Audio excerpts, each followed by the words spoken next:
Olá, meus amigos, olá, minhas amigas do Legislação Integrada. Aqui quem fala é o professor Bruno Valente. Nossa conversa de hoje é sobre o informativo de número 825 do STJ. Antes de começar aquele convite, se inscreve no nosso canal, seja no Spotify, Deezer, Apple Podcasts, Google Podcasts ou no YouTube, e ativa o sininho para ficar sabendo sempre que tiver episódio novo.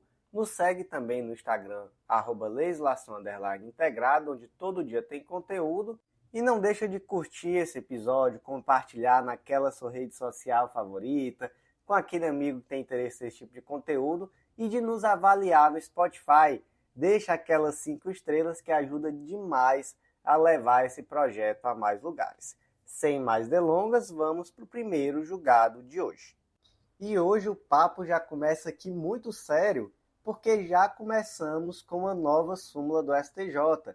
Spoiler aqui, temos 2 novas súmulas hoje, e a primeira delas é a 672 do STJ.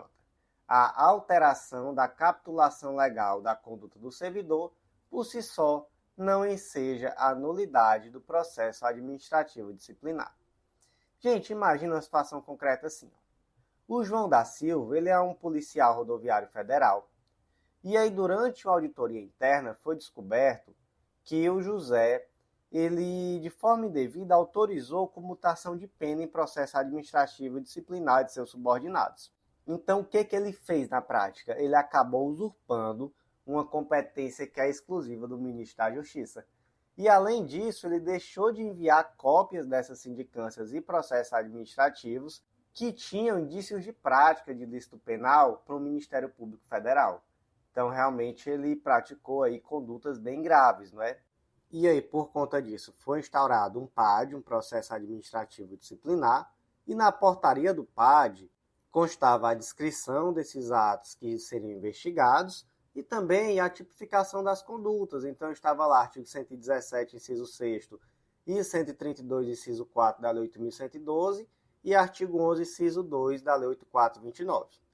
Acontece que chegou à fase de instrução e, naturalmente, foi oportunizada a defesa, e, ao final, o relatório da comissão entendeu que aqueles fatos tinham acontecido, mas enquadrou em dispositivos legais diferentes. Então, entendeu que, na verdade, foi o artigo 117, inciso 15 da Lei 8.112, e o artigo 132, inciso 4 e 8, também da 8.112, e, por último, o artigo 11, inciso 1 da Lei 8.429 de 92. Ou seja, reclassificou as condutas.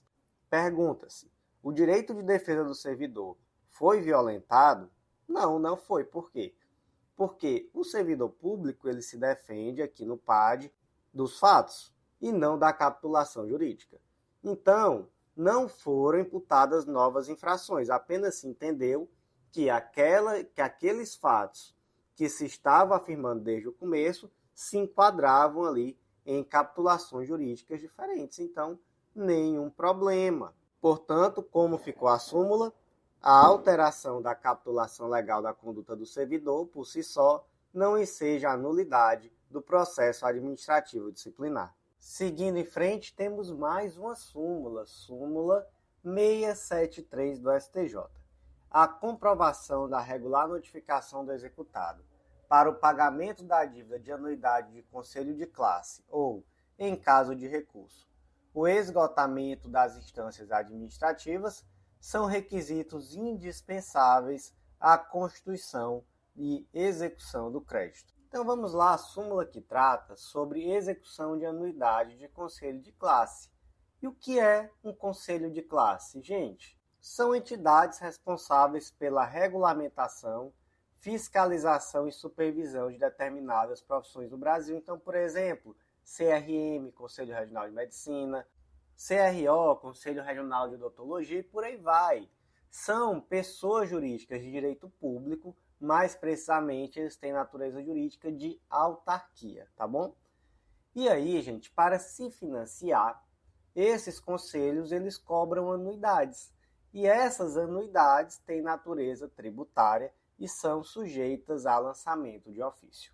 E aí, como é que se cobra? Se cobra por meio de execução fiscal. E a competência para processar essa execução fiscal é da Justiça Federal. súmula 66 do STJ. E ainda há algumas especificidades, como, por exemplo, a Lei 12.514 de 2011 estabelece um teto mínimo para essa execução fiscal, que é de 5 mensalidades. Até algum tempo eram 4. Recentemente, houve uma atualização legislativa que aumentou, para 5. Então, mais um detalhe, Mas, basicamente, o que eu quero conversar com vocês para entender essa súmula? Que se trata de uma obrigação de natureza tributária e que é um tributo que passa por um lançamento de ofício.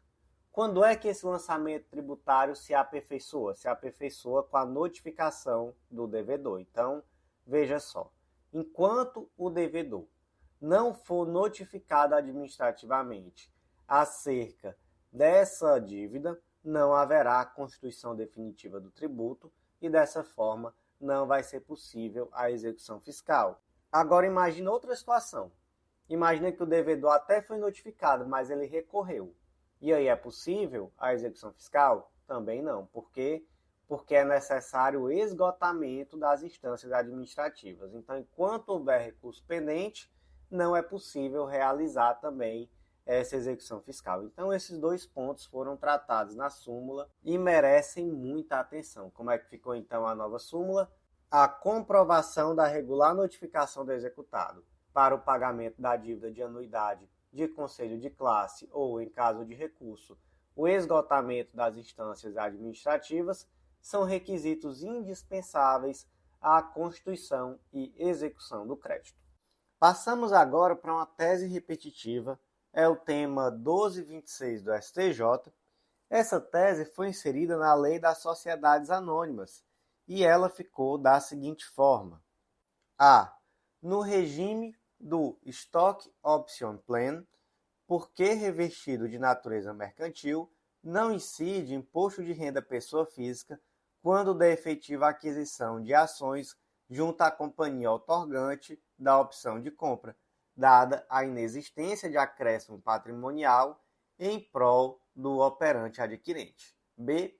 Incidirá o imposto de renda pessoa física, porém, quando o adquirente de ações no Stock Option Plan vier a revendê-las com o apurado ganho de capital. E aí você pensa, já começou brincando com a minha cara, O que raios é Stock Option Plan?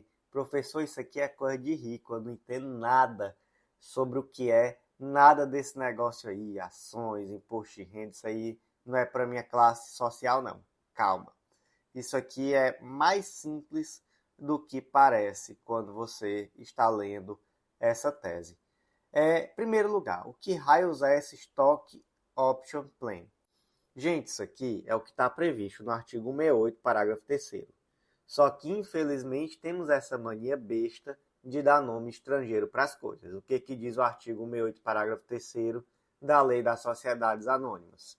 O Estatuto pode prever que a companhia, dentro do limite de capital autorizado e de acordo com o plano aprovado pela Assembleia Geral, outorga a opção de compra de ações a seus administradores ou empregados ou a pessoas naturais que prestem serviços à companhia ou à sociedade sob seu controle. Ou seja, é aquela opção que pode eventualmente ser dada aos administradores ou empregados de uma empresa a comprarem ações dessa empresa por um determinado valor fixo. Então, por exemplo, tem uma Assembleia Geral e diz, olha, os empregados e administradores da empresa têm autorização para comprar até determinada quantidade de ações pelo valor de R$10 cada ação até o dia tal. Quem tiver interesse, até esse determinado dia, pode exercer o seu direito de compra das ações. Ou seja, é um direito, não uma imposição, Esse administrador, por exemplo, ele vai ter o direito de, caso queira, efetuar a compra dessas ações, vai ter uma quantidade limitada, um valor já delimitado, e não precisa que esse indivíduo exerça a opção de compra de imediato. Ele pode simplesmente se manifestar e ele normalmente tem um prazo ali que é determinado pela Assembleia para efetuar essa compra por esse determinado valor. Mas aí imagina uma situação assim. Imagina que o João é o desenvolvedor de uma determinada sociedade anônima e ele resolveu aderir a esse plano. E aí ele exerceu o direito de comprar 1.000 ações ao valor de R$ 10 cada. Então, ao todo, ele gastou R$ 10.000. Qual o detalhe? O detalhe, gente, é que normalmente esse valor ele tende a ser menor do que o valor de mercado, porque é uma oportunidade que se dá aos empregados ou aos administradores de participarem efetivamente do capital social da empresa como uma forma ali de incentivo mesmo. E aí, no momento que o João comprou essas ações, o valor de mercado na Bovespa era R$ 20 por ação. Então, já de cara, ele comprou ali ganhando 100%. Né? Ele pagou 10 mil. Se ele quisesse no mesmo minuto vender na Bovespa, ele já vendia por 20 mil. Aí vem a pergunta. Nesse momento da compra, o João tem que pagar imposto de renda? Gente, olha, não faz o mínimo sentido. Não entra na cabeça de ninguém que João tenha que pagar imposto de renda no momento da compra. Sabe por quê? Imagina só, ele comprou por 10 mil e está valendo 20 mil. Ok. Mas qual é a opção dele? A opção dele é manter essas ações e não vender de imediato. Se ele mantém, pode acontecer que amanhã se descubra um rombo na empresa e essa empresa perca 90% de valor de mercado. Se alguém que está ouvindo investir nas Americanas sabe bem o que é isso. As Americanas, do dia para a noite, assim, de um segundo para o outro, se descobriu um rombo bilionário e não valia mais nada, nada. Caiu 90 e tantos por cento ali dentro de, sei lá, poucos dias. Então, isso aqui também pode acontecer com o João. Então, enquanto ele preserva as ações, ele não tem ganho de capital. Ele tem ações. Mas se em um momento futuro o João resolver vender, aí pode ser que quando ele vender, não esteja mais valendo nem 20, pode estar valendo 30. E aí ele vai ter um ganho de capital de quê? De 20. Ele comprou de 10, vendeu de 30. E aí ele vai pagar imposto de renda sobre o ganho de capital, que são os 20 mil. Pode ser que ele venda por 12. E aí ele vai pagar sobre 2. Pode ser que ele venda perdendo, ele pode vender por R$ 1, porque ocorreu aí uma grave crise, um grande problema na empresa, não vale mais nada a ação. Ele pode vender perdendo. Então, qual o sentido do João pagar imposto de renda hoje se ele está só preservando o papel, ele não está vendendo? Então, veja só, gente, o imposto de renda é pago caso ele resolva vender. Não importa se no momento que ele comprou mais barato que o preço de mercado. Ele não exerceu o direito de venda. Então, não vai, de forma alguma, pagar imposto de renda. Professor, isso é tão óbvio assim? Por que isso gerou dúvida? Gente, porque, na verdade, o que gerou dúvida aqui é a natureza jurídica dessa operação. Porque tentou-se levantar aqui a tese de que havia uma natureza jurídica de salário, né, de remuneração. Enquanto, na verdade, prevaleceu, e para mim isso é quase que óbvio, que é uma natureza jurídica meramente comercial, é uma natureza estritamente mercantil, é uma compra e venda de ações. Mas qual era a tese? A tese é de que, olha, como isso aqui é um direito que decorre da relação de trabalho, então temos aqui uma verba de natureza remuneratória. A pessoa está tendo a oportunidade de comprar ações a um preço de mercado mais baixo, então ele de imediato já está ganhando dinheiro, então tem que ser tributado. Era mais ou menos essa lógica. Mas, de fato, não tem tanta lógica assim, né? Não faz muito sentido. A pessoa está exercendo o direito de comprar. Esse direito de comprar está tirando do bolso. É do bolso dela que sai esse dinheiro. Não é um pagamento a mais. Então, de fato, se é do bolso do João que está saindo dinheiro para comprar as ações, e essas ações elas vão permanecer no mercado até que ele exerça o direito de venda, é óbvio que ele só vai ser tributado no momento da venda.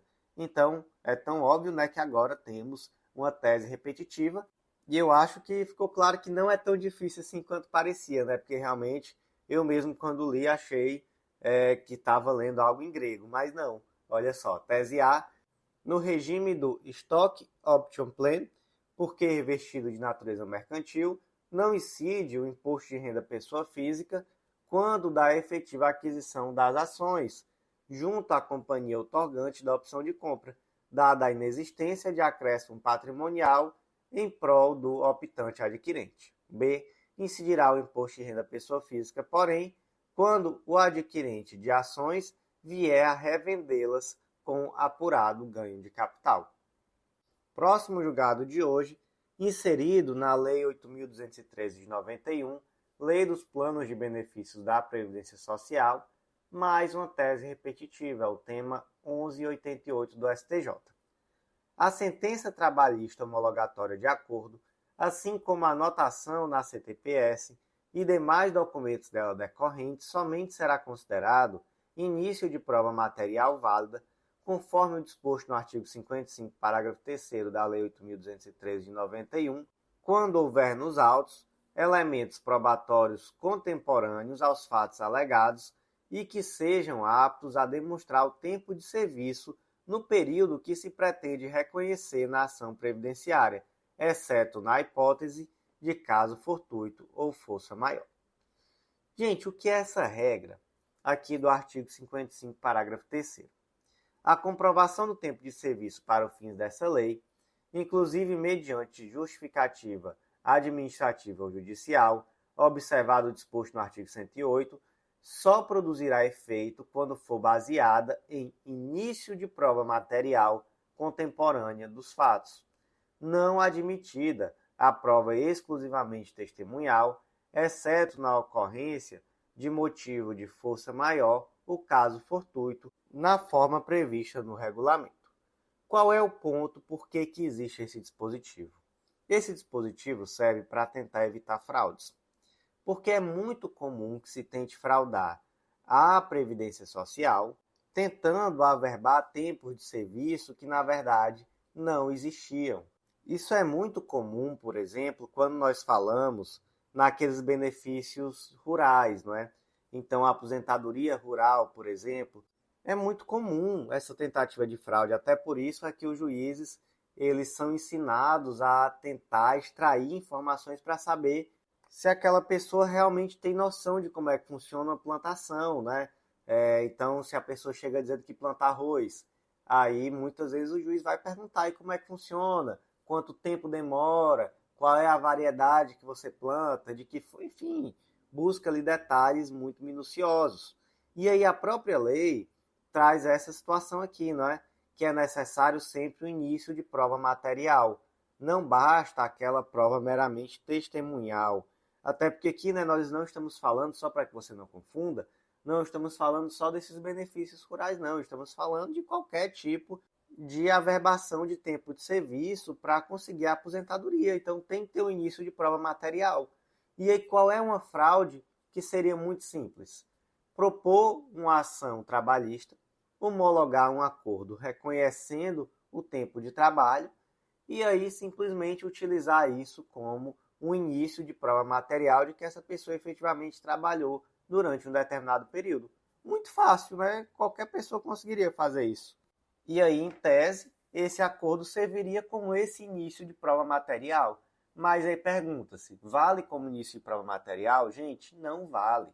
Esse acordo homologado na Justiça do Trabalho, reconhecendo tempo de trabalho, tempo de serviço para efeito aqui de averbação e de utilização desse tempo para um benefício previdenciário, isso aqui não vale.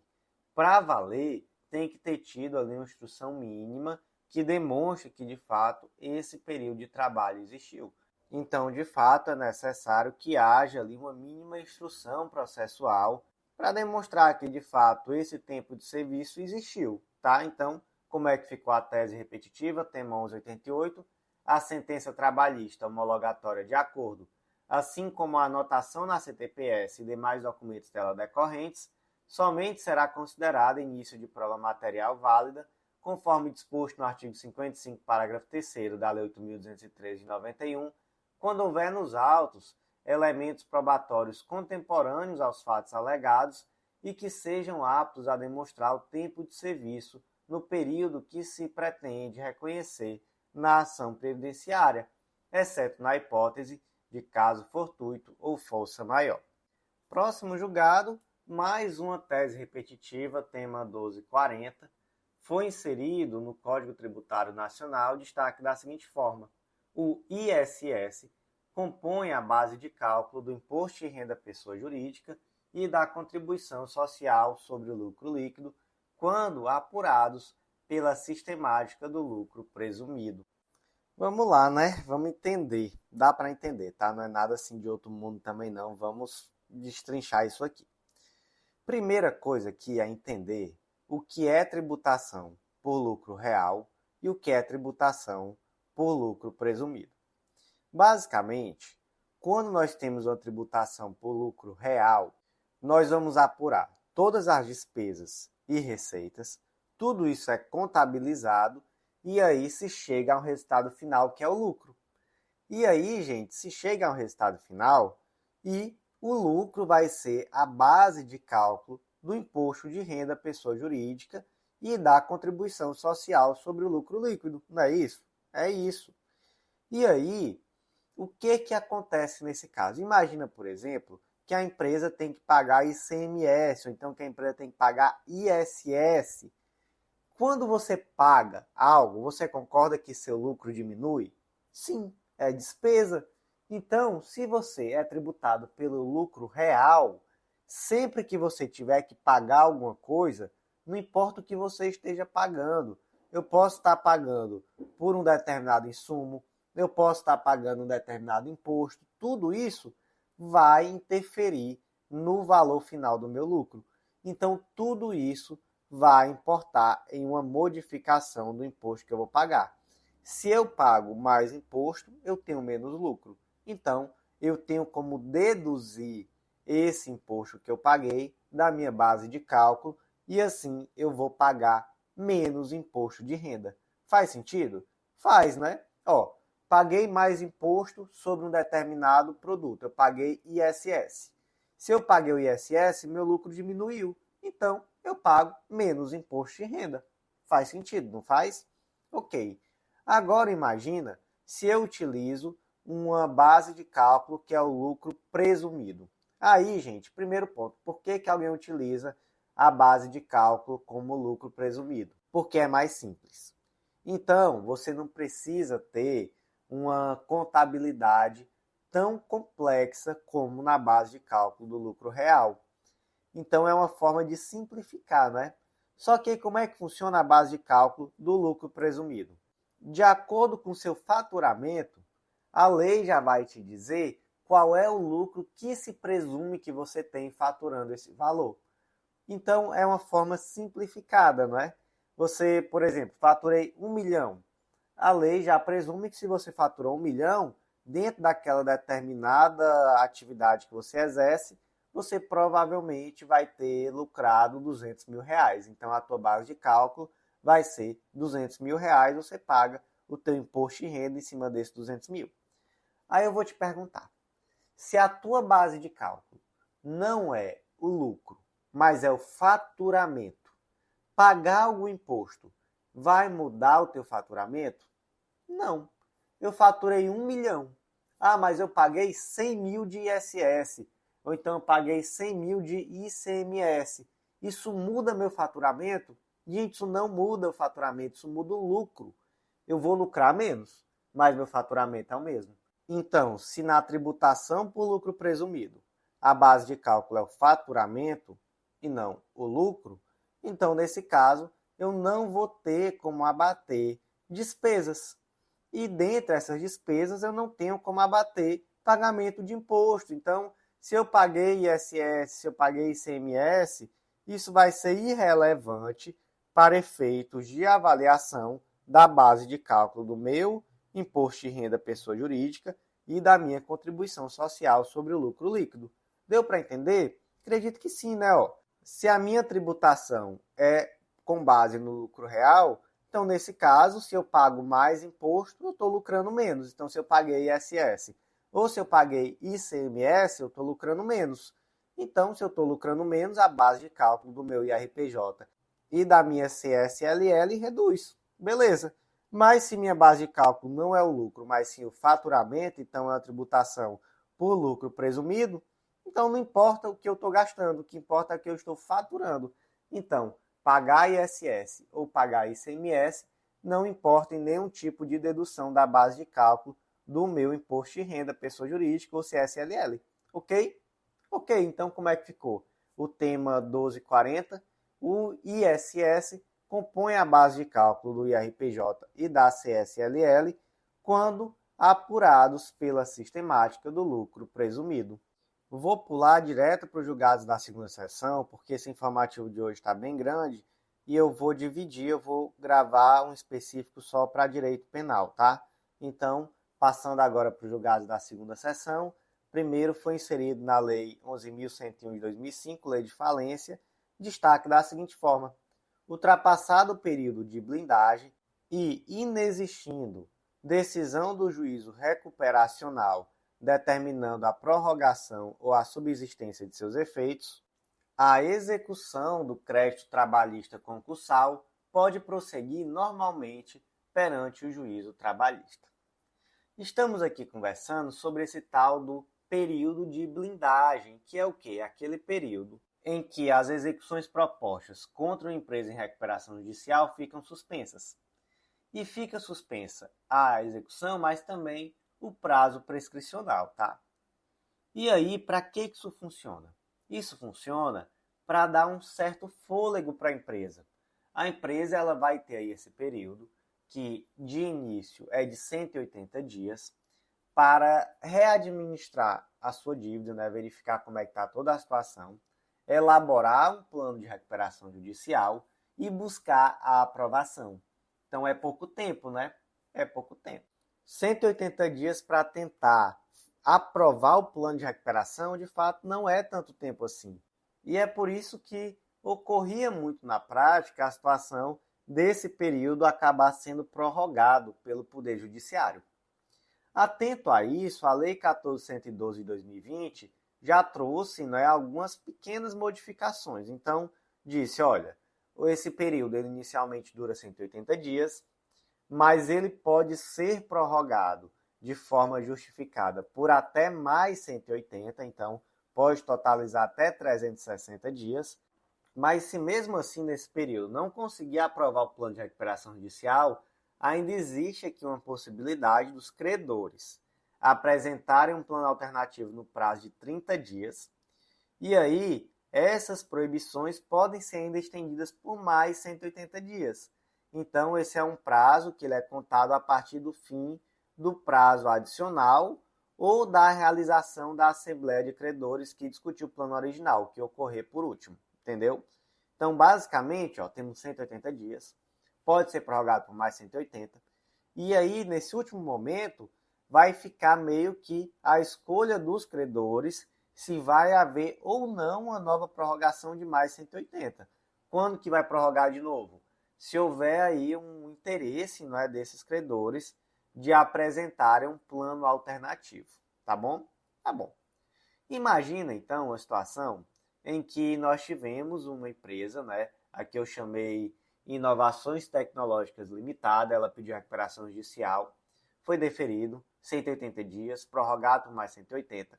E aí tinha ali um ex-empregado, o João da Silva, ele propôs uma ação, né, onde ele cobrava 50 mil reais de dívidas trabalhistas, já estava ali em fase de execução. E aí passou esse prazo de 360 dias, não foi apresentado um plano alternativo pelos credores, e aí se pergunta, o que acontece? A execução trabalhista do João pode voltar a correr? Pode voltar a correr. Por quê? Porque passou esse período que estava previsto na lei, não é? Mas claro, se nesse meio tempo ocorrer a aprovação desse plano de recuperação judicial, aí já haverá a novação de todos os débitos. Então, de fato, esse crédito aqui, que é de natureza concursal, ele acaba ficando prejudicado em sua execução, né? De fato. Mas a questão aqui é simplesmente a seguinte: acabou o prazo. Acabou o prazo, e se acaba o prazo, pode voltar a correr essa execução. Então, como é que ficou aqui o destaque? Ultrapassado o período de blindagem e inexistindo decisão do juízo recuperacional determinando sua prorrogação ou a subsistência de seus efeitos, a execução do crédito trabalhista concursal pode prosseguir normalmente perante o juízo trabalhista. Próximo julgado é da segunda turma e não é muito relevante, então eu vou ler só mesmo o destaque, tá?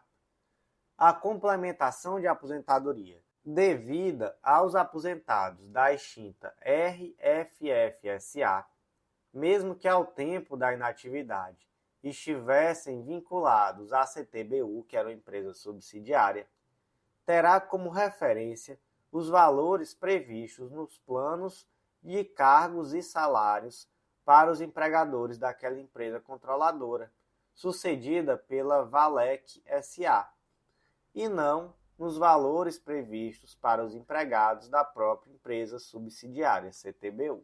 Sem comentários adicionais, julgado muito específico, acredito que não é relevante para a maioria de nós.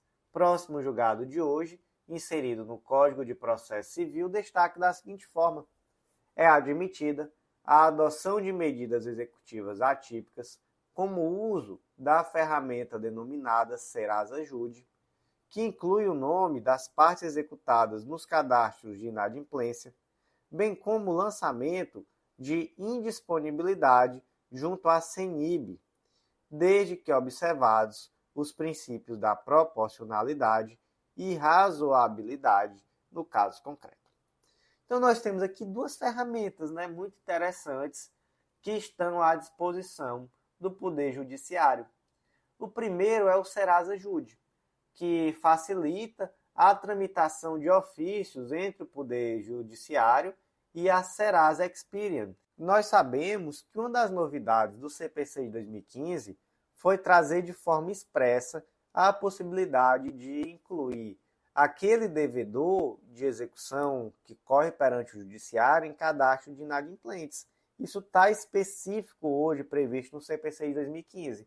Ah, professor, antes não podia não? Podia.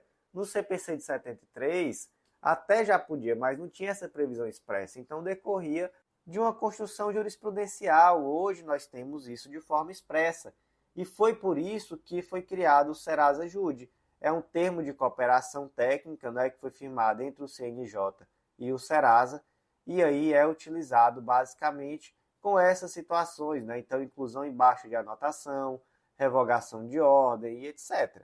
E a Central Nacional de Indisponibilidade de Bens, o CENIB, esse daí foi criado pelo provimento 39 de 2014 do CNJ, que instituiu essa Central Nacional de Indisponibilidade de Bens, com a finalidade de propiciar uma resolução mais célere das execuções e cumprimentos de sentença que envolvem a obrigação de pagar. Então, basicamente, essa central reúne informações sobre ordem de indisponibilidade de bens que são decretadas tanto pelo Poder Judiciário quanto por autoridades administrativas e atingem o patrimônio imobiliário, então imóveis de pessoas físicas ou jurídicas. Beleza?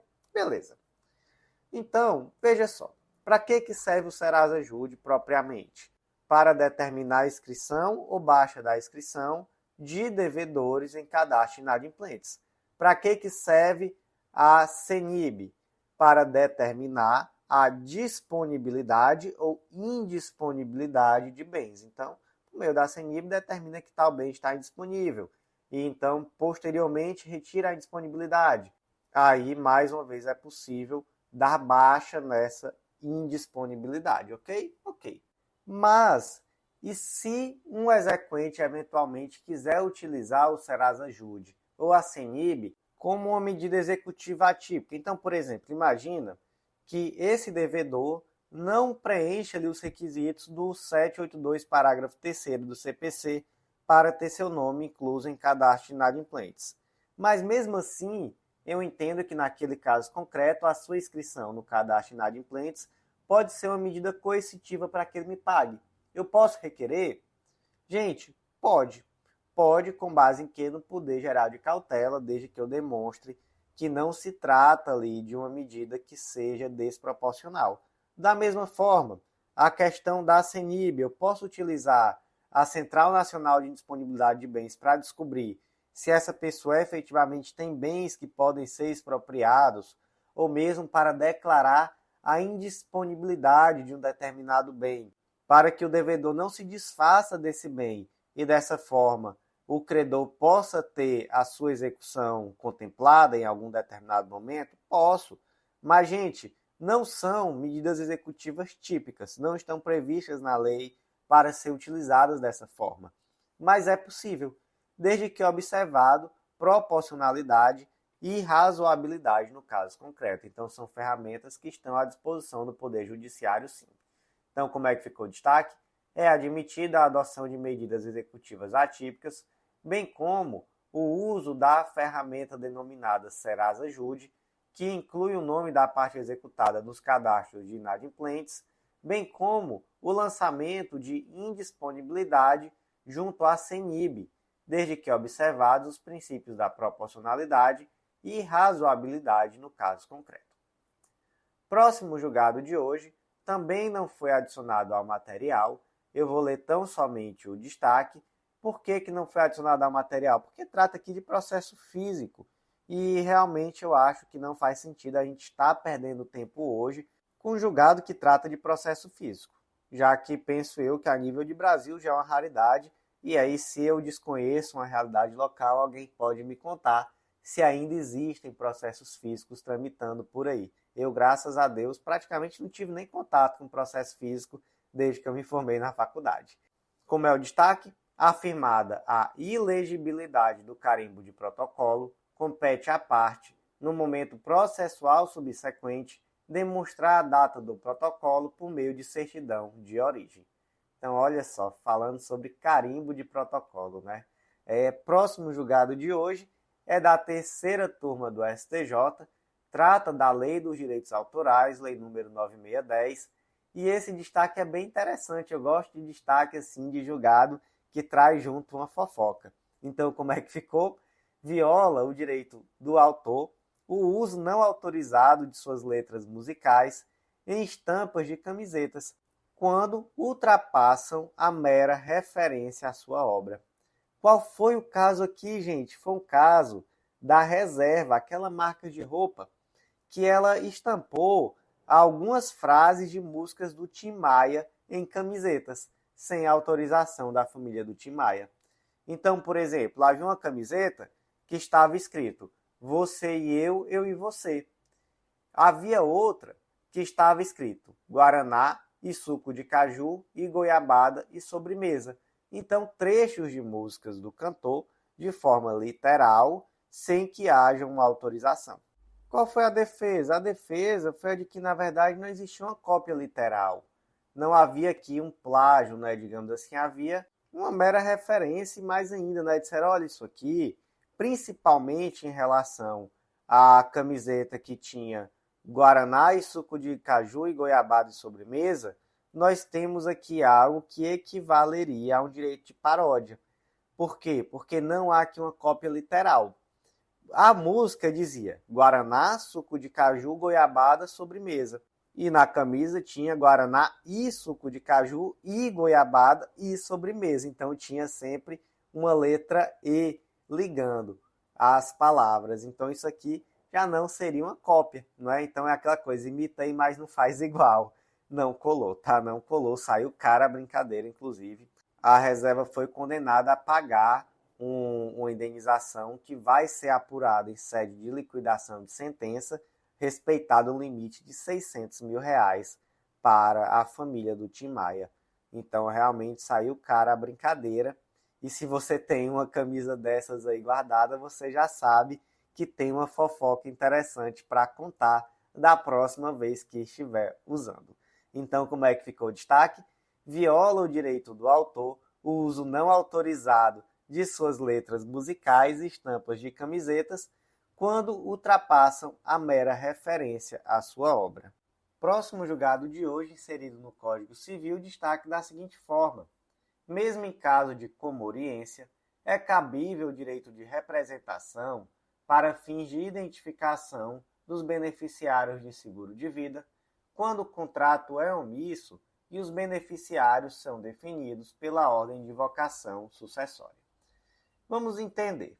Temos aqui alguns conceitos que são muito necessários, né, para entender aqui esse julgado. O primeiro conceito é o de direito de representação. é um instituto de direito civil que permite que um descendente de herdeiro pré-falecido ocupe o lugar desse herdeiro na herança. Então, por exemplo, Joãozinho é filho de Maria. Maria faleceu, mas Joãozinho já tinha falecido antes. Mas o Joãozinho tem um filho, o Pedro. O Pedro, então, vai ocupar o lugar do Joãozinho na herança, é o direito de representação. E ele vai concorrer como se ele fosse o Joãozinho com os irmãos do Joãozinho. Ficou claro? Espero que sim. Comoriência. Comoriência também é um instituto de direito civil. A comoriência ela é uma ficção de que se duas pessoas que são herdeiras entre si faleceram na mesma situação, sem ser possível precisar quem faleceu primeiro, então, por exemplo, pai, filho, ou irmão ou irmã estavam no mesmo avião que caiu. Quem morreu primeiro? Não importa quem morreu primeiro. Por ficção, nós vamos sempre partir do pressuposto de que os dois morreram ao mesmo tempo. E, portanto, acaba que um não vai herdar do outro. Qual o efeito disso? O efeito disso é que você tira muita complexidade na hora de determinar quem herda de quem. Porque, teoricamente, quem morresse por último iria herdar de quem morreu primeiro. Mas aí não é possível determinar. Então, tira essa complexidade e diz, morreram ao mesmo tempo, nenhum dos dois vai ser herdeiro um do outro, ok? Ok. E por último, vamos pensar aqui em um seguro de vida, que é o caso concreto. No seguro de vida, você pode identificar quem vai ser o seu beneficiário, não pode? Pode. Mas se você não indicar beneficiário, aí como é que a seguradora vai fazer? A seguradora vai olhar a ordem de sucessão hereditária. E aí os beneficiários vão ser de acordo com essa ordem de vocação sucessória. E aí olha só o problemão. Imagina aqui uma situação em que o Antônio é um homem de 45 anos, ele contratou um seguro de vida, mas não especificou os beneficiários. Então vai seguir a ordem de vocação sucessória. Então, quem são os herdeiros? Ele não tem ascendente nem descendente vivo. Por outro lado, ele tem irmãos, Maria e Regina. Já a Maria, ela tem dois filhos pequenos, o Pedro e a Ana. Acontece que o Antônio, ele um certo dia estava viajando junto com Maria, sua irmã, e acontece que sofreram um acidente. Aqui no exemplo, um acidente de avião, os dois faleceram. Não sabemos quem faleceu primeiro, então temos o Instituto da Comoriência. Então, quem que ficou viva? Só Regina, que era a outra irmã, e Maria deixou dois filhos pequenos vivos, Pedro e Ana. E aí, vamos lá. Se Maria fosse pré-morta, nós teríamos aqui o direito de representação em relação a Pedro e Ana. Lembrando que na linha colateral, sobrinho pode exercer direito de representação, tá? Então, se Maria fosse pré-morta, os dois filhos eles exerceriam o direito de representação e eles herdariam aqui no caso 50% dividido entre eles, 50% seria dividido entre Regina. Da mesma forma, quando falamos do seguro, eles seriam beneficiários também, 50% dividido entre eles, 50% para Regina. Ocorre que no caso concreto não houve pré-morte, houve comoriência, morreram ao mesmo tempo. Então, em tese, ninguém herda de ninguém aqui. E aí se pergunta, mesmo assim, vai ser possível exercer direito de representação? Gente, vai. Mesmo assim vai ser possível, até porque, veja só, a comoriência, ela existe para ser um instituto protetivo. Ela existe para retirar complexidades, mas não se pode utilizar essa ficção jurídica para afastar completamente o direito aqui ao seguro de vida desses dois indivíduos, ainda mais crianças, não é? No caso concreto, o real também eram crianças. Então, qual é a leitura correta aqui? É a de que vai ser possível o direito de representação tanto no caso da pré-morte quanto no caso da comoriência. Então, se não fosse possível, a Regina seria a única herdeira e ela teria direito a 100% do seguro. Como é possível o direito de representação aqui também na comoriência, então, no caso, as duas crianças vão exercer direito de representação em relação à cota-parte que seria da mãe falecida, e dessa forma elas vão ter direito a 50% dividida entre as duas, não é? E os outros 50% ficarão para a outra irmã que permanece viva. Nesse sentido também nós temos o enunciado 610 da 7ª Jornada de Direito Civil do Conselho de Justiça Federal, no mesmo sentido de que é possível o direito de representação no caso de comoriência. Então, gente, como é que ficou o destaque? Mesmo em caso de comoriência, é cabível o direito de representação para fins de identificação de beneficiários de seguro de vida, quando o contrato é omisso e os beneficiários são definidos pela ordem de vocação sucessória. Próximo julgado de hoje foi inserido no Código de Processo Civil destaque da seguinte forma: o credor pode desistir do agravo de instrumento interposto contra a sentença que homologou o plano de recuperação judicial, ainda que as questões nele veiculadas sejam de ordem pública e de interesse da coletividade dos credores da empresa em recuperação judicial. Pressuposto básico para entender esse julgado. Artigo 998. O recorrente poderá, a qualquer tempo, sem anuência do recorrido ou dos litisconsortes, desistir do recurso. Então, desistência do recurso é direito da parte, ela pode a qualquer momento desistir. Imagina um caso concreto assim, a empresa X está pedindo recuperação judicial. E aí foi homologado o plano de recuperação judicial. O credor, Pedro, ele interpôs um agravo de instrumento contra essa decisão que homologou o plano de recuperação judicial. O agravo estava tramitando, certo dia Pedro peticionou e disse: olha, eu não quero mais esse agravo não, gostaria de desistir aqui do recurso, conforme me permite o artigo 998 do Código de Processo Civil. E o Ministério Público imediatamente peticionou dizendo: de forma alguma, esse seu pedido aqui trata de matéria de ordem pública. Então, não é possível que você peça a desistência, porque existe um interesse público aqui envolvido. Aí, nessa hora, o desembargador olha para o promotor e diz: mas, doutor, se tinha interesse público, por que você não recorreu? Agora é muito bom, você quer se valer de recurso dos outros quando você poderia ter recorrido. Que pena, não recorreu? Problema seu. O Pedro que recorreu, Pedro está dizendo que não quer mais, artigo 998, recorrente poderá a qualquer tempo, sem anuência do recorrido ou dos litisconsortes, desistir do recurso. Então, você precluiu do seu direito de recorrer, Ministério Público. Não vale agora você querer vir dar pitaco em recurso dos outros. Infelizmente, não é para o Ministério Público, esse foi o entendimento que prevaleceu. E, gente, tivemos uma decisão idêntica lá no informativo 775. Foi uma decisão por unanimidade da terceira turma. Agora nós estamos falando em outra decisão também por unanimidade, não é? Também da terceira turma do STJ. Como é que ficou o destaque? O credor pode desistir do agravo de instrumento interposto contra a sentença que homologou o plano de recuperação judicial, ainda que as questões nele veiculadas sejam de ordem pública e de interesse da coletividade dos credores da empresa em recuperação judicial.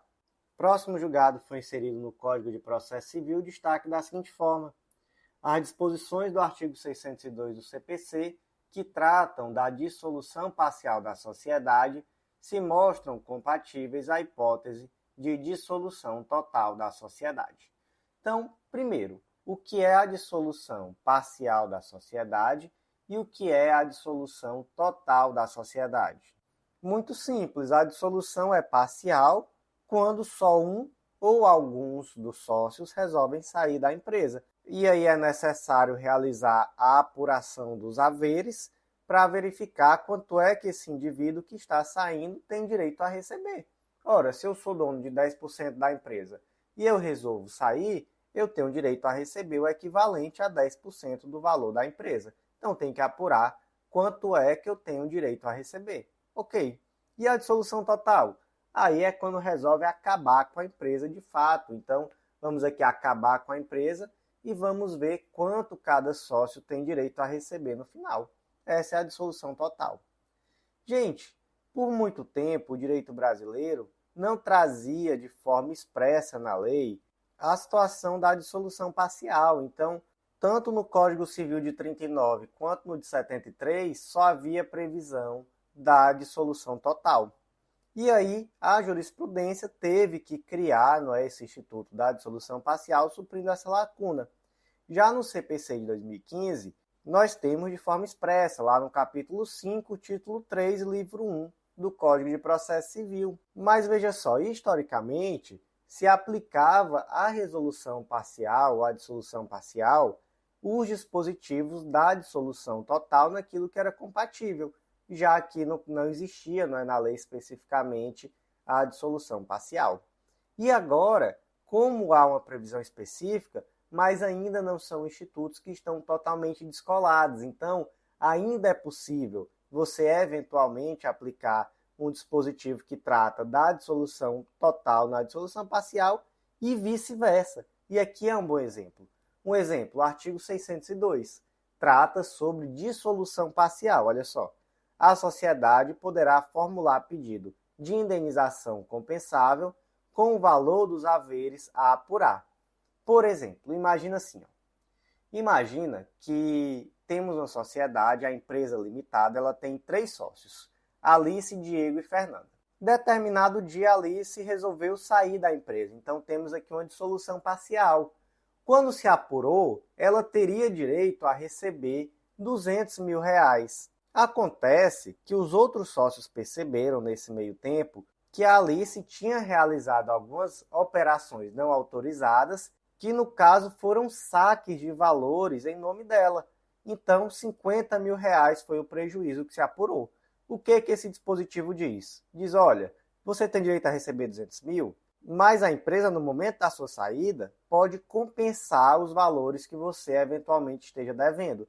Então, você tem direito a 200, está devendo 50, você vai receber só 150 mil. Esse é um dispositivo que foi feito, pensado na dissolução parcial. Agora imagina que estamos falando em dissolução total. Parece para vocês que esse dispositivo é incompatível com a dissolução total? De forma alguma, né? Vai acabar com a empresa? Vamos ver aqui quanto é que cada um tem direito e se alguém estiver devendo, já compensa. E aí cada um vai receber aquilo que lhe é efetivamente devido, não tem nenhum problema. Ah, mas esse dispositivo só trata da dissolução parcial. Não tem problema. São aqui institutos irmãos. Da mesma forma que antigamente a lei não trazia a dissolução parcial e tudo aquilo que era compatível com a dissolução total era aplicado à parcial, agora também os dois institutos continuam dialogando e nós podemos pegar institutos da dissolução parcial e fazer o caminho contrário, não tem nenhum problema. Então, como é que ficou o destaque? As disposições do artigo 602 do CPC de 2015, que tratam da dissolução parcial da sociedade, se mostram compatíveis à hipótese de dissolução total da empresa. Gente, antes de seguir em frente, eu vou fazer aquele convite muito especial para você que ainda não é nosso assinante. Acesse legislaçãointegrada.com.br e vem conhecer o Clube da Lei, nosso clube de membros que dá acesso a todos os materiais de lei seca e jurisprudência do Legislação Integrada e a mais de 100 planos de leitura. Tudo que você precisa para um estudo completo, atualizado e organizado de lei seca e jurisprudência. Vem fazer parte que eu te aguardo, com certeza vai ser um divisor de águas nos teus estudos. Vem também conhecer a Editora Integrada, vem publicar com a gente. Você vai ver que é mais fácil do que você imagina e vai ser um baita diferencial em uma futura prova de títulos. Então, seguindo em frente, vamos para os julgados da 4ª turma, lembrando que após nós vamos encerrar e voltaremos com outro episódio só com julgados de penal. Então, o primeiro julgado da 4ª turma foi inserido no Código Civil e é mais um daqueles julgados que a gente gosta, fofoca das boas. Destaque da seguinte forma: a nota jornalística, que divulga informações estritamente pessoais da vida da primeira-dama do Brasil, abordando questões de ordem puramente privada do casal presidencial, aparta-se da legítima prerrogativa de informar, contrariando princípios fundamentais de direitos da personalidade. Gente, que caso concreto foi esse? Foi uma reportagem que saiu na revista Isto É, tratando sobre a Michelle Bolsonaro, então primeira-dama. O nome da reportagem era O Esforço de Bolsonaro para Vigiar a Mulher de Perto. Basicamente, a reportagem trata sobre situações pessoais ali do casamento, né? Então, fala como se houvesse ali uma suposta infidelidade, fala sobre uma situação de uma cirurgia estética da primeira-dama, enfim, traz ali situações que transcendem o dever de informar e que basicamente adentra, né, na privacidade do então casal presidencial. Enfim, o que acontece? Nós temos aqui um debate sobre como fica a situação da privacidade de figuras públicas. Então, até onde vai o poder de informar, não é isso? E no caso concreto, se entendeu que se transbordou o direito de informar, porque não haveria um direito de informar, não é, em relação a situações que são intimamente pessoais do casal, mesmo que seja o casal presidencial, e que não é, a reportagem como toda foi feita de uma forma a levantar, inclusive, dúvidas sobre a fidelidade da então primeira-dama. Enfim, o fato é que houve aqui uma condenação, R$30 mil para a revista Isto É e R$10 mil para o jornalista responsável pela publicação. Após o trânsito em julgado também se determinou que se divulgasse uma retratação e aqui multa diária de R$1.000 limitada até R$30 mil também. Um ponto que eu acho interessante, porque principalmente quando nós pensamos em uma prova subjetiva, é legal você ter isso em mente. Quais foram os vetores aqui levados em consideração? Foi o compromisso ético com informação verossímil, já que aqui nós temos uma reportagem de 5 linhas que é só jogando ali informações soltas, sem nenhum compromisso realmente com verificar o que era real ou não. 2. A preservação dos chamados direitos de personalidade, entre os quais se inclui o direito à honra, à imagem, à privacidade e à intimidade. E 3. A vedação de divulgar crítica jornalística com o intuito de difamar, injuriar ou caluniar a pessoa. Então, gente, mais um julgado aqui que tem uma cara de fofoca, independentemente de posição política. Estou aqui pela fofoca, então eu achei o julgado em si interessante. Como é que ficou o destaque? A nota jornalística, que divulga informações estritamente pessoais da vida da primeira-dama do Brasil, abordando questões de ordem puramente privada do casal presidencial, aparta-se da legítima prerrogativa de informar, contrariando princípios fundamentais de direitos da personalidade. Próximo julgado foi inserido no Código Civil destaque da seguinte forma: o tipo de relação comercial ou societária travada entre empresas, ou mesmo a existência de grupo econômico por si só, não é suficiente para ensejar a desconsideração da personalidade jurídica, sendo necessário demonstrar quais medidas ou ingerências em concreto foram capazes de transferir recursos de uma empresa para outra, ou demonstrar o abuso ou desvio da finalidade em detrimento da empresa prejudicada. Primeiro ponto aqui, estamos falando, não é, de desconsideração da personalidade jurídica, então é necessário situar qual parâmetro aqui que vamos utilizar. Nós estamos em uma relação aqui comercial, então vai ser aquela teoria que é a tal da teoria maior, né, da desconsideração da personalidade jurídica, que está no Código Civil, mais especificamente no artigo 50, e que sofreu algumas modificações mais ou menos recentes, lá com a Lei 13.874 de 2019, que veio para tornar um pouco mais difícil a desconsideração. Então, muito cuidado para não confundir, não é, com a teoria menor, que vai estar presente, por exemplo, no Código de Defesa do Consumidor, na Lei de Crimes Ambientais, onde de fato é muito mais fácil desconsiderar a personalidade jurídica. Porque, pelo CDC, por exemplo, basta que, de alguma maneira, a personalidade jurídica seja algo que dificulte o ressarcimento dos prejuízos causados aos consumidores.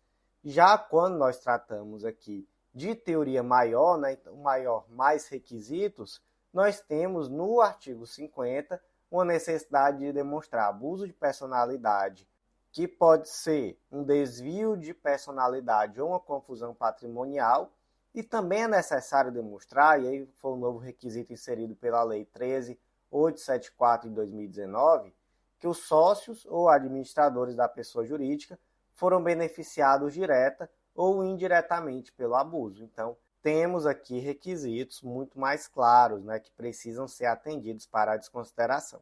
E a Lei 13.874 de 2019, como eu disse, ela veio para tornar mais difícil a desconsideração. E ela trouxe, de uma forma clara, né, agora expressa na lei, duas questões que, enfim, já eram jurisprudencialmente construídas, não é mais que agora se deixou mais claro. Uma está lá no parágrafo 5º. Não constitui desvio de finalidade a mera expansão ou a alteração da finalidade original da atividade econômica específica da pessoa jurídica. Isso aqui é um ponto muito importante, já que desvio de finalidade é um dos requisitos para que se faça a desconsideração.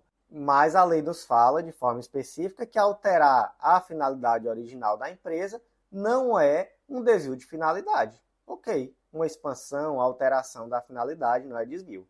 E o parágrafo 4º, que isso aqui nos importa muito mais para esse caso concreto específico, a mera existência de grupo econômico, sem a presença dos requisitos de que trata o caput desse artigo, não autoriza a desconsideração da personalidade jurídica. Ou seja, o simples fato de ter um grupo econômico não vai ser suficiente para a desconsideração da personalidade jurídica. É preciso demonstrar os requisitos, é preciso demonstrar desvio de finalidade ou confusão patrimonial. E também é preciso demonstrar, não é, que houve benefício direto ou indireto decorrente desse abuso da personalidade jurídica. Tá bom? Tá. Então, no caso concreto aqui, o que nós tínhamos? Nós tínhamos empresas que faziam parte de um grupo econômico e realizavam transações entre si. E aí, o que os credores diziam? Que esse grupo de empresas celebrava contratos de tal forma que os lucros ficassem concentrados em algumas empresas e os prejuízos em outras empresas. Isso ficou demonstrado? Não, isso não ficou demonstrado. Aí, por outro lado, tentou-se demonstrar que as empresas também, em alguma medida, agiam de forma a tentar ajudar aquelas que estavam em situação financeira pior. Então, eventualmente, ali celebravam contratos que seriam mais benéficos para umas empresas do grupo em detrimento de outras, exatamente para manter ali um equilíbrio. Isso também é suficiente para desconsiderar a personalidade jurídica? Não é. Então, no primeiro caso, não conseguiu se demonstrar, não é, que havia esse intuito realmente de, nos contratos, desequilibrar para deixar o prejuízo com umas e o lucro com outras, como uma forma meio que de fraudar mesmo os credores. Não se conseguiu demonstrar isso, né? Se conseguisse demonstrar, de fato, aí talvez se conseguisse essa desconsideração, mas isso não foi possível. Mas o outro argumento aqui, ele também é interessante, né? Que mesmo que se demonstre que, eventualmente, realizavam-se contratos entre as empresas com a finalidade de socorrer alguma empresa que estava em uma situação um pouco pior, ou outra que estava em situação um pouco melhor, enfim, isso, caso mesmo que demonstrado, não seria suficiente para demonstrar um abuso da personalidade da empresa e, por isso, não seria suficiente para a desconsideração da personalidade jurídica. Então, como é que ficou o destaque? O tipo de relação comercial ou societária travado entre empresas ou mesmo a existência de grupo econômico por si só não é suficiente para ensejar a desconsideração da personalidade jurídica, sendo necessário demonstrar em quais medidas as ingerências em concreto foram capazes de transferir recursos de uma empresa para outra, ou demonstrar o abuso ou desvio de finalidade em detrimento da empresa prejudicada. O último julgado do dia, inserido no Código de Processo Civil, destaca da seguinte forma: não é permitido bloqueio de saldo de FGTS para o pagamento de créditos relacionados a honorários, sejam contratuais ou sucumbenciais. Olhem só que debate interessante. O artigo 85, parágrafo 14 do CPC, determina que os honorários constituem direito do advogado e têm natureza alimentar, com os mesmos privilégios dos créditos oriundos da legislação de trabalho. sendo vedada a compensação em caso de sucumbência parcial. Ou seja, honorários advocatícios têm natureza alimentar. E tem mesmo, né? É disso que o advogado vive. Então, como qualquer outra profissão, é de se esperar que tenha, assim, natureza alimentar. Por outro lado, qual é a controvérsia aqui? É possível que você peça o bloqueio de valor de FGTS do cliente para receber os honorários, seja aqui honorários contratuais ou honorários sucumbenciais também, tá? Também serve para os sucumbenciais. É possível? Gente, não é possível.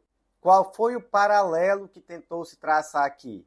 Foi o de que para execução de alimentos é possível realizar a penhora de FGTS. Mas aí, gente, muito cuidado para não confundir. Não é porque os honorários advocatícios têm natureza alimentar que é possível confundir com pensão alimentícia, né? Pensão alimentícia é algo que realmente tem uma força muito maior. Então, até por isso, nós temos o tema repetitivo 1153. A verba honorária sucumbencial, a despeito de sua natureza alimentar, não se enquadra na exceção prevista no artigo 833, parágrafo 2º do CPC. O que diz o 833, parágrafo 2º? Primeiro, né, o 833 traz que são impenhoráveis, dentre outros, aqui temos vencimentos, subsídios e aqueles valores em caderneta de poupança até 40 salários mínimos. Aqui são os incisos 4 e 10. E aí, em relação a esses incisos, não prevalece, não é sim, impenhorabilidade para pagamento de pensão alimentícia. O mesmo vale para honorários de sucumbência ou mesmo para honorários contratuais? Vale não, tá? Então, realmente essa impenhorabilidade aqui do 833, parágrafo 2º, que ela cede quando se trata de prestação alimentícia, fala-se aqui de pensão alimentícia, né? Não em qualquer verba de natureza alimentar. Então, muito cuidado.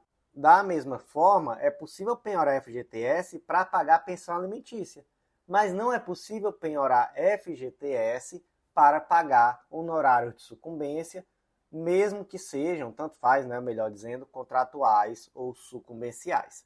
Ok? Ok. Gente, como é que ficou o último destaque?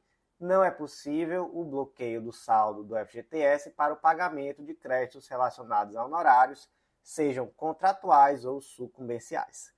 Meus amigos, informativo bem grande, não é? E mesmo assim não acabamos, vamos gravar a parte 2 só com os julgados de direito penal. Agradeço muito a você que ouviu até o final, e se você ouviu 1 hora e 7 minutos é porque gostou, né? E deu trabalho de gravar, cansa.